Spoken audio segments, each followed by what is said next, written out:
आज़बिल्लाहिमिनश्शैतानिर्रजीम बिस्मिल्लाहिर्रहमानिर्रहीम अल्लाहुम्मा सल्लि अला मुहम्मदिन व अला आलिहि व इत्रती बिअददि कुल्लि मालिम लका। दुरूद पाक पढ़ते रहें और इस्तग़फ़ार करें, नमाज की कसरत रखें और दुरूद पाक और इस्तग़फ़ार की कसरत रखें और लोगों से सुलह रहमी करें ताकि तेरे पर रहम किया जाए। ज़मीन वाला पर तू रहम कर, आसमान वाला तेरे पर रहम करेगा। और दूसरे नंबर पर ये देखिए, तेरे आगे हाथ जोड़ के कहता हूँ, रोल ओवर वीक स्टार्ट हो रहा है, मॉनेटरी पॉलिसी कम हो रही है और 58 अरब रुपये से ज़्यादा का बदले का माल खड़ा हुआ है। तो जो भी काम कर, स्टॉप लॉस के साथ काम कर। और मार्केट अगर सस्टेन करती है जनाब 1,15,500 को, तो वहाँ पे अपनी पोजीशन को बरकरार रख और स्टॉप लॉस के बिना काम न कर। और अगर मार्केट 1,14,700 540 के करीब आती है तो वो तेरी बेहतरीन बाइंग अपॉर्चुनिटी होगी और उसमें तो काम कर सकता है। और बहुत ज़्यादा स्टॉप लॉस के बिना काम ना करें और मार्केट में जो काम करें, आगे हम आपको बता रहे हैं किस सेक्टर में काम करें। सबसे पहले तो सुई गैस की पॉजिटिव न्यूज़ लगी हुई है कि SECP ने कमिटेड पावर प्लांट्स के लिए गैस का टैरिफ 3,000 से बढ़ाकर 3,500 रुपया फी MMTPU मुकर्रर करने की मंजूरी दे दी है, जिसका इतलाक 1 फरवरी 2025 से होगा। और चीफ इलेक्शन कमीशनर और दोनों मेंबरान अपनी 5-5 साल मुद्दत पूरी करेंगे, वज़ीर आज़म भी और चीफ इलेक्शन कमीशन भी। ये भी एक अच्छी न्यूज़ है और उस वक्त तक दफातर पर फायद रहेंगे। ये भी एक अच्छी न्यूज़ आई है और अच्छे सेक्टर जो हैं वो आपको मैं बता रहा हूँ आगे वीडियो में। और कागज़ पेंसिल साथ रखिएगा। सबसे पहले तो ये जो न्यूज़ आई है 3,500 कर दिया है 3,000 से, तो ये छोटी सुई और बड़ी सुई के लिए पॉजिटिव न्यूज़ है। और कल इसमें आप स्टॉप लॉस के साथ काम कीजिएगा और प्रॉफिट टेकिंग भी करनी है। इसके बाद कल मॉनेटरी पॉलिसी का ऐलान होना है। 1% मॉनेटरी पॉलिसी 1 से 1.5% कम हो रही है, 1% के ज़्यादा चांस हैं और मार्केट के लिए ये अच्छा साइन होगा। अगर 1.5% हो जाती है तो 1% से कोई इम्पैक्ट नहीं आएगा मार्केट के ऊपर, कोई आसमान से चांद ज़मीन पे नहीं आ रहा। और बाकी आपने फ्लाइंग सीमेंट है, इसको देखना है, SSGC है, SSGP है और हमारी पेट्रोलियम के भी कल रिजल्ट हैं और 30 तारीख को हस्कोल के रिजल्ट आ रहे हैं। तो बहुत ज़्यादा केयरफुल होकर काम करना है और कल हमारी की जो अनाउंसमेंट है वो अच्छी आ रही है। ठीक है, सिटी फार्मा मॉनेटरी पॉलिसी कम होगी तो इसका इम्पैक्ट आएगा सिटी फार्मा और सरले के ऊपर और इसमें भी आपकी बेहतरीन अपॉर्चुनिटी होगी कि आप इसको स्टॉप लॉस के बिना काम ना करें। बाकी रिफाइनरी के हवाले से मैं आपको बताता चलूँ कि वज़ीर आज़म साहब को ताजर बरादरी यानी ऑयल मार्केटिंग वाली कंपनी की तरफ से एक लेटर मौसूल हुआ है, जिसके बारे में वो मंडे से इसके बारे में सोच विचार करेंगे। सोमवार मंडल को इसका रिजल्ट भी आ सकता है रिफाइनरी का। और रिफाइनरी को जो टैक्स के हवाले से खबरें चल रही है वो आगे बताता हूँ मैं आपको, उसमें भी कुछ रिलीफ दिया जा सकता है। ONGC PPL PS तो आप दिन में बाय करेंगे और ऊपर बेचेंगे। DG खान सीमेंट अच्छा लग रहा है सर, फ्लाइंग सीमेंट अच्छा लगता है, फौजी सीमेंट अच्छा लगता है और पायनियर रॉड अच्छा लगता है, लेकिन डिप के ऊपर और अगर आप जहाँ पे भी बाय कीजिएगा वहाँ आप अपना स्टॉप लॉस जरूर बांधिएगा, आपकी हजूर की एंड नवाजिश होगी।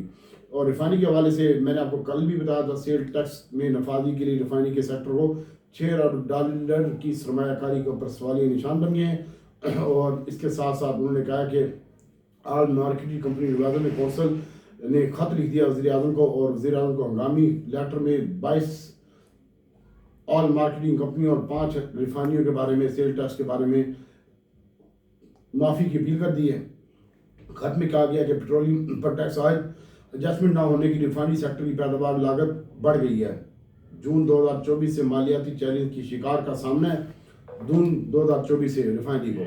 और वज़ीर आज़म को खत लिखे गए कि मज़ीद कहा गया कि ऑल मार्केटिंग कंपनी का अरबों रुपये का खसारा सामने और इसका ₹1.81 मार्जिन में इजाफा किया जाए। यानी जो मार्जिन अभी ले रही है वो रिफाइनरी, इसके बारे में आप और इजाफा कर दें।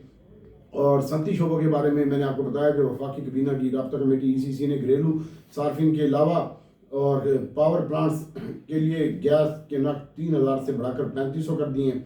ये भी एक बैड न्यूज़ लगी हुई है पावर सेक्टर के लिए। और इसके साथ साथ गुड न्यूज़ है SNGP और SSGC के लिए। और इसके साथ साथ वज़ीर आज़म के बारे में कहा जा रहा था कि उन्होंने FBR ने मना कर दिया है कि 110 गाड़ियाँ खरीदने से, तो कल होंडा कार चलने जा रही है। और इसके साथ साथ छोटा कंदारा, बड़ा कंदारा और दीवान फ्रूट मोटर में भी रिकवरी आएगी, तो आप इसके ऊपर फोकस रखिएगा इंशाल्लाह।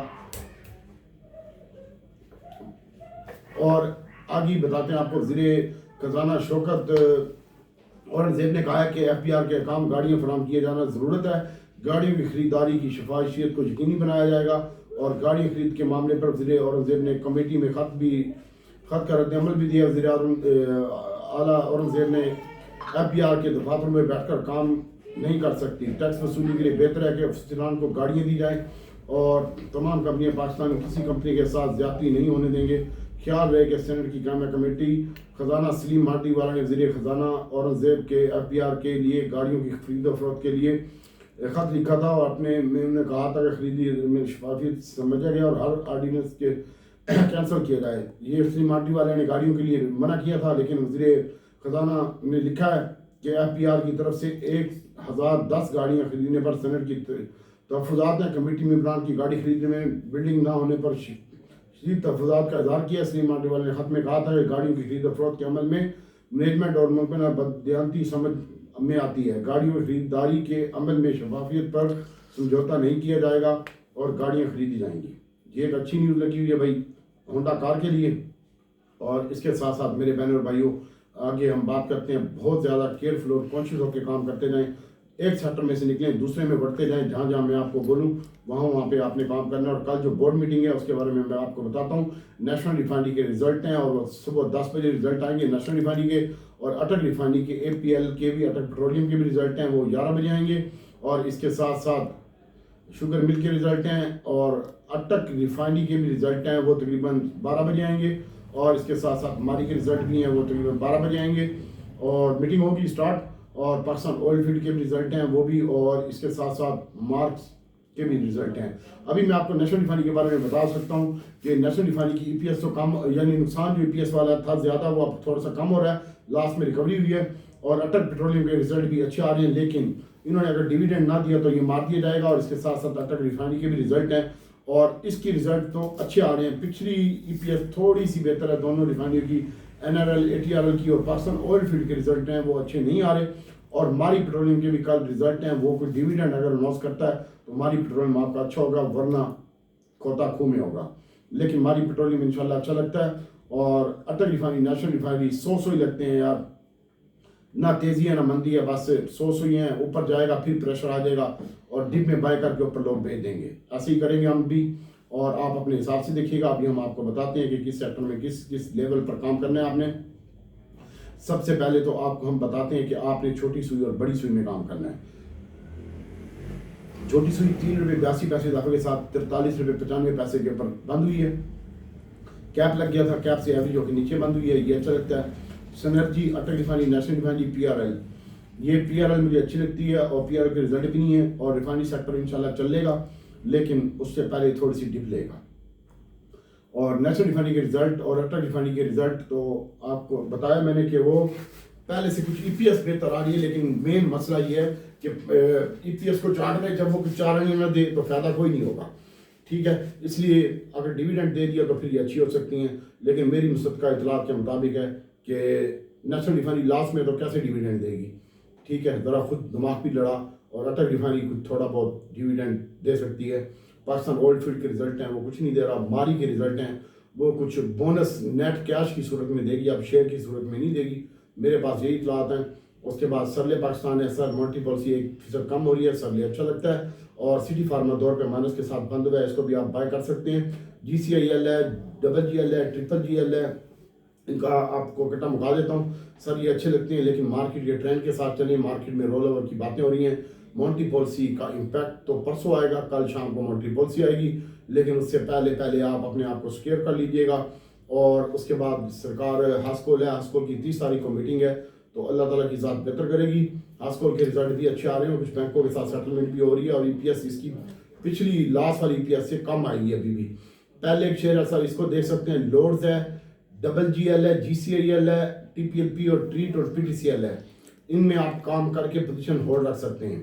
उसके बाद सरकार एंग्रो H है, इसको अगर आप कल इसमें काम करेंगे, आपको मैं बता रहा हूँ, टैली, TPLP, PTCL और पेल ये हमारे पास पड़े हुए हैं, और ट्रीट पाकिस्तान, हमें इसकी कोई टेंशन नहीं होती। हम जो प्रॉफिट कमाते हैं मैंने आपको पहले भी बताया, और हम शेयर ले लेते हैं। और कल मैं जो भी बाय कॉल दूंगा तुझे खुदा रसूल के वास्ते क्वांटिटी कम रखी। और उसके बाद पाकिस्तान इंटरनेशनल एयरलाइन है, 17 रुपये बंद हुआ है, थोड़ी बहुत इसमें बाइंग आएगी 16-17 के करीब। और FFC के स्टॉक 14 रुपये इजाफा हुआ है, इसमें पहले टाइम सेलिंग आएगी और बाद में फिर बाइंग आई तो 404 रुपये 402 रुपये के करीब बाइंग आएगी FFC के स्टॉक में, लेकिन अच्छा लगता है। और एंग्रो ये डिविडेंड भी अच्छा दे रहा है FFC। और एंग्रो एच का स्टॉक है सर तो ये 227 रुपये बंद हुआ है। इसका बाइंग एरिया यही है 26-27 और स्टॉप लॉस है इसका पूरा 220 रुपये का और FFC का स्टॉक है 398 रुपये का। इसके बारे में भी ज़रा सोचिएगा। और बाकी अगर आप काम करते हैं या नहीं करते मुझे नहीं पता। और AGL का स्टॉक 4 रुपये 57 पैसे इजाफे के साथ बंद हुआ है। 60 रुपये जैसा इसका भाव लगता है। इसका बाइंग एरिया यही है 51-52 रुपये ही बंद हुआ है ये, ठीक है। और 51, 40, 50, 60 इस तरह बाइंग है और 50 रुपये का स्टॉप लॉस AGL का है। ये फर्टिलाइजर मंगा दिए मैंने आपको।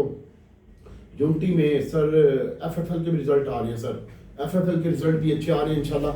और उसके बारे में भी वो मंगल वाले दिन रिजल्ट होंगे इंशाल्लाह, कुछ बेहतर लगता है रिजल्ट। WGL में 24 पैसे का इजाफा हुआ, होल्ड रखें। और इसके साथ साथ पेल में 4 पैसे का इजाफा हुआ, इसको होल्ड रखें। यूनिटी की बात कर रहा था, यूनिटी को पड़ा रहने दें। और इसके अलावा एक दोस्त ने PIBTL का पूछा तो PIBTL भाई बेहतर लगता है PIBTL, लेकिन इसकी बाइंग 8 रुपये पूरे में। अब हम आपको हास्कोल का बताते हैं सर। हास्कोल की लॉसमेंट है और ये इस दफ़ा 15 रुपये से ऊपर जाके हास्कोल खड़ा हो जाएगा। मेरा अपना व्यू यही है, बाकी मेरे रब को पता है। और 12 रुपये 95 पैसे बंद हुए, 12 रुपये नहीं तोड़ना चाहिए इसको। और इसकी बाइंग यहीं पे है 12 रुपये 70 पैसे में। इसके साथ साथ PI है ये 16.70 में बाइंग है। और TPLP की 12 रुपये और 70 पैसे में। और यार इसको बंद कर यार।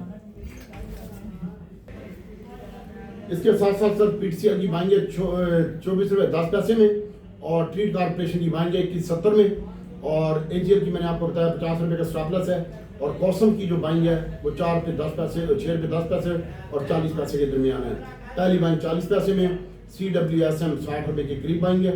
और इसके बाद SYM है, इसको स्टॉप लॉस लगाएं 18 रुपये का और 18 रुपये 98 पैसे बंद हुआ है। पहली बाइंग 18.70-40 है, 18 पूरे का स्टॉप लॉस है। SHGC कल आपने बाय करना है, मैं तो प्री ओपनिंग में बाय करूंगा। SNGP और SHGC दोनों ऊपर भेज दूंगा, वेट नहीं करूंगा, क्या पता 2 मिनट ही रखूंगा। और उसके बाद फ्लाइंग सीमेंट है सर, ये 1 रुपया कमी हुई है 10 पैसे की। मुनीब भाई फ्लाइंग पड़ा रहने दे, आप कोई बेचने की जरूरत नहीं है। और इसकी पहली बाइंग जो है इसको फौजी में कन्वर्ट कर लिया आपको। और इसकी फ्लाइंग की जो पहली बाइंग है ना वो 26 रुपये 10 पैसे और 40 पैसे में है। और फौजी सीमेंट की जो पहली बाइंग है वो 38.70 और 39 पे है। कल ये परफॉर्मेंस देंगे लेकिन डिप के बाद ये उठेंगे सीमेंट सेक्टर और फिर पहना भी दे जाएंगे। इसको जुमे वाले दिन शॉर्ट भी किया था दोनों को और लॉन्ग भी किया था, थोड़ा सा मार DG में और फ्लाइंग में एंड में जाते हुए। बाकी देखते हैं क्या होता है। तो भाइयों फौजी की जो बाइंग है वो मैंने बताया 39.40 में। और चराट की बाइंग है 58 रुपये में 200। और पाइनियर की बाइंग है 186 रुपये में। और DG खान की 8 रुपये में बाइंग है। और फौजी सीमेंट की मैंने बता दिया आपको। और इसके बाद दीवान फ्रूट मोटर की बात करते हैं तो दीवान फ्रूट मोटर जुमे वाले दिन इसकी पटाई हुई है, धुलाई हुई है और मैंने खुद इसको बाई किया है, खुदा की कसम। और आप इसको होल्ड रखिएगा। मेरी बाइंग से ये 20 पैसे नीचे बंद हुआ है, झूठ नहीं बोलूँगा। इसको कल बेचा था मैंने और कराची में तो उधर बेच दिया 49 रुपये कुछ पैसे में, लेकिन 48 रुपये और 10 पैसे में मैंने इधर बेचा था। अपने हाथ में जो काउंटर है उसकी बाइंग कर ली थी 46 रुपये 40 पैसे में, 20 पैसे में पड़ा हुआ है, कोई टेंशन नहीं है। साजगार की जो बाइंग है वो 80 रुपये 82 रुपये आ रही है 900। होंडा कार की बाइंग करंट लेवल के ऊपर आ रही है 105 रुपये के ऊपर ये बंद हुआ है। मैं इसको ख़रीदा था, बेच के गया हूँ और कल फिर खरीदूंगा। इसकी जो बाइंग एरिया है इंशाल्लाह ये 4 रुपये बंद हुआ है, यहीं पे 4 रुपये में 50 पैसे में बंद हुआ है। 304 रुपये 50 पैसे में ही बाइंग बनती है इसकी। और थोड़ा सा अगर 300 के करीब करीब मिल जाए ना तो सोने पे सुहागा होगा। 298 रुपये का स्टॉप लॉस होंडा कार का। दीवान बड़ा गंदारा 13 रुपये कमी के साथ बंद हुआ है, इसको नाजायज़ मारा गया और 608 का ही लगा 570 के ऊपर बंद हुआ है। इसकी जो बाइंग है ना वो 65 रुपये में आ रही है, 565 रुपये में गंदारे की बाइंग आ रही है। 64 65 65 66 में 67 में टुकड़ों में बाय कीजिएगा। मैं खुद भी टुकड़ों में बाय करके ऊपर भेज दूंगा, रखूँगा नहीं। छोटा गंदारा नहीं है मेरे पास, झूठ नहीं बोलूँगा। इसको टिकाया था मैंने अपने 74 रुपये में, 76 का ही लगा है। और बड़ा गंदारा भी जुमे वाले दिन मैंने 11 बच्चे कुछ मिनट पे भेज दिया था, छोटा बड़ा दोनों ही। PSO भी भेज दिया था, रिफाइनरी भी भेज दी थी, इसका स्क्रीनशॉट भी मैंने ग्रुप में दे दिया था। अब मैं इसकी बाइंग करूँगा इंशाल्लाह। मैंने ये जुमे वाले दिन भी बाइंग किया था 73-74 में, लेकिन मैं एंड में बेच गया। मेरे पास एक्सपोजर बहुत ज़्यादा आउट हो रहा था, सुइयाँ बहुत पड़ी हुई थी। तो इसके साथ साथ मेरे बैनर भाइयों मैं आपको बता रहा था गैल की बाइंग जो पहले सेलिंग है गैल की, छोटे वाली गैल की, इसको छोटा गंदारा बोलते हैं। और इसकी जो सेलिंग होगी वो 65-70 रुपये के करीब होगी। और इसकी जो गनी की बाइंग होगी वो 67-68 में 65 में होगी, ठीक है। और PRL की बाइंग जो है वो 41 रुपये 70 पैसे बंद है, 41-40 तक बाइंग है, 70 पैसे से लेकर 41-40 तक। और नेशनल रिफाइनरी की जो बाइंग होगी इतना ज़्यादा घबराहट नहीं है रिफाइनरी में, रिफाइनरी का कट्टा बहुत जल्द हल होने वाला है, तो रिफाइनरी में पोजीशन बना सकते हैं तो बना ले। कल के रिजल्ट के बाद आप रिफाइनरी को देखिएगा, इंशाल्लाह रिजल्ट भी कुछ बेहतर होंगे और आप अपने हिसाब से काम कीजिएगा, बिना स्टॉप लॉस के काम नहीं करना। मुझे चाहिए नेट कैश, डिविडेंड की जरूरत में, अगर ना मिला तो धप्पे मारूंगा इसको। मेरे पास नहीं है रिफाइनरी, एक रिफाइनरी पड़ी है PRL पास और नेशनल रिफाइनरी सर इसकी जो बाइंग है वो 58 रुपये और 55 रुपये के दरमियान आ रही है 200, और अटक रिफाइनरी की बाइंग आ रही है 225 और 27 रुपये में, 32 रुपये बंद हुआ है। स्टॉप लॉस इसका है 620 रुपये का अटक रिफाइनरी का और नेशनल रिफाइनरी का 250 का स्टॉप लॉस है। PRL का 40 रुपये स्टॉप लॉस है। लॉन्ग टर्म के लिए अच्छे लगते हैं सर, 850 टारगेट है मेरा, 750 से 800 अटल रिफाइनरी का, और नेशनल रिफाइनरी का मेरा टारगेट है 370 और 350 320। PRL का टारगेट 50 रुपये लेकिन लॉन्ग टर्म के लिए। और SNGP 4 पे इजाफे के साथ बंद हुआ है, 99 रुपये 60 पैसे यहीं पे बाइंग है। 99 रुपये से नीचे मिलता है तो सोने पे सो आ गया। 98 रुपये का स्टॉप लॉस बड़ी स्वीक है। PSO के स्टॉक में 98 पैसे की कमी हुई है और 85 रुपये 50 पैसे बंद हुआ है। 82 का लो लगा, 80 से नीचे सेफ बाइंग होगी इसमें PSO में। मार्केट बहुत डेंजरस जोन में है और माल भी बहुत पड़ा है, करेक्शन के लिए भी मार्केट तैयार है। और मेरे पास जो लेवल आ रहा है ना 1,14,500 का आ रहा है बाइंग का। और उसके बाद OGDC का स्टॉक है सर, OGDC इतना ज़्यादा नहीं टूटेगा और टेक्नोलॉजी नहीं टूटेगा, मैं तुझे बता रहा हूँ। अब इसकी बारी है OGDC PPL SNGP SHGC की और इसके साथ साथ इंशाल्लाह टेक्नोलॉजी की। तो OGDC की जो बाइंग मैं बता रहा था आपको वो 10 रुपये के करीब है, 9, 9.5, 10, 12 रुपये बंद हुआ है। 11 रुपये कुछ पैसे में भी बाइंग है। 8 रुपये का स्टॉप लॉस है OGDC का 200 और PSO का स्टॉप लॉस है 375 रुपये। और इसके साथ साथ PPL इसकी भी बाइंग बनती है सर, 81 रुपये 40 पैसे बंद हुआ है, 80 पैसे कमी के साथ, और 81 रुपये से 80 रुपये के दरमियान बाइंग है PPL की। 78 में 69 में मिल जाए तो सोने पे सो आ गया। 75 रुपये का स्टॉप लॉस है 100। नेट सोल सर अच्छा लगता है 158 रुपये में 10 पैसे 20 पैसे में बाइंग है 57-40 तक, और स्टॉप लॉस है इसका 56 रुपये का नेट सोल का। और अक्टूबस का जो है वो 1 रुपये इजाफा हुआ है, इसकी कीमत में 21 रुपये और 67 पैसे ये बंद हुआ है। तो इंशाल्लाह 67 रुपये के करीब 66, 70, 40 में बाइंग है। और TRG सर यहीं पे बाइंग है 67 रुपये में और स्टॉप लॉस 65 रुपये का। और A लिंक में 7 रुपये का इजाफा हुआ था, इसकी बाइंग है 198 रुपये में, और AVN की बाइंग है 59.40 में। हम जो काम करेंगे मैं पहले बता रहा हूँ A लिंक में और OGDC PPL में छोटी सुई बड़ी सुई में प्री ओपनिंग में लेंगे और PSO लेंगे, इसके ऊपर फोकस रखी टाइम दे। और रिफाइनरी हम कल डिप में बाय करेंगे और स्टॉप लॉस बाइंग भी लगाएंगे, जो कल का हाई लगेगा ना उससे ऊपर स्टॉप लॉस बाइंग लगाऊंगा मैं। 5,000 शेयर की छोटी बड़ी रिफाइनरी में दोनों में 15,000 की शेयर की लगाऊंगा PRL में स्टॉप लॉस बाइंग ऊपर की। उससे पहले रिजल्ट आने से पहले इसकी धुनी बनूंगा यानी शार्ट करूंगा, और इंशाल्लाह शार्ट भी उस तरीके से करूंगा, बिना स्टॉप लॉस के नहीं करूंगा। और कोशिश होगी कि डिप में मैं बाइंग ही कर लूँ, इसमें मेरी कोशिश यही है, प्लानिंग भी यही है, ठीक है। छोटा कंधारा बड़ा कंधारा, छोटे में प्रॉफिट टेकिंग करनी है, बड़ा डिप में बाय करना है, फिर छोटा बेच के दोबारा बाय करना है, ये प्लानिंग है। होंडा कार होल्ड रखनी है, दीवान फ्रूट मोटर को होल्ड रखना है, इसमें कोई बंदा भी परेशान ना हो जिसने 49 का लिया हुआ है। एंग्रो HFFC है, DG खान सीमेंट है, फौजी फ्लाइंग सीमेंट है और सिस्टम है, और SNGP SLGC है। आपको में आपने काम करना हो तो 130 रुपये में आपको भी बाइंग है। और इसके अलावा ट्रीट और PTCL का मैंने आपको बता दिया, ये अच्छे लगते हैं सर, और PI लेकिन मार्केट साथ देगी तो। उसके अलावा GCL है, सिटी फार्म है और सरले है, इसमें काम कर सकते हैं आप। और दीवान फ्रूट मोटर डिप में बाय करके होल्ड रखें और पहले एक शेयर इसमें काम करें। FFL का स्टॉक 5 पैसे कमी हुई है, 16 रुपये और 40 और 70 पैसे में बाइंग FFL की आ रही है। FFC अच्छा लग रहा है सर। और 8.5 में मैं बता रहा हूँ क्रिस्टल स्टील का ध्यान है सर, CPAC शुरू हो रहा है तो क्रिस्टल स्टील अच्छा लगता है। और इसके साथ साथ मेरे बहन भाई फ्रोसन्स है, AGP सबले ग्लैक्सो वगैरह। और मारी कल आपने डिप में बाय करके फिर होल्ड रखिएगा, रिजल्ट आने हैं कल मारी का, और इसमें स्टॉप लॉस लगा के रखिएगा। और बाकी लोड्स है इसको भी आप देख सकते हैं। मैं रब से दुआ करता हूँ कि अल्लाह अज़्ज़ा वजल आपको बेहतरीन ट्रेड का मौका दे। और मैं कल पेड ही ग्रुप में काम करवाऊंगा मेरे भाई, ठीक है, बाकी कोई फायदा नहीं है। मैंने तो कल आपको काम करवा दिया था। PPDP डेटा के हिसाब से बता देता हूँ। PPDP डेटा में फॉरेन कॉर्पोरेट्स बाइंग के ऊपर हैं, अदर में बाइंग है, सीमेंट में है और बैंकों में बाइंग है। रिजल्ट सीजन स्टार्ट हो रहा है तो बड़ा अच्छा रहेगा यार ये बैंकिंग सेक्टर भी।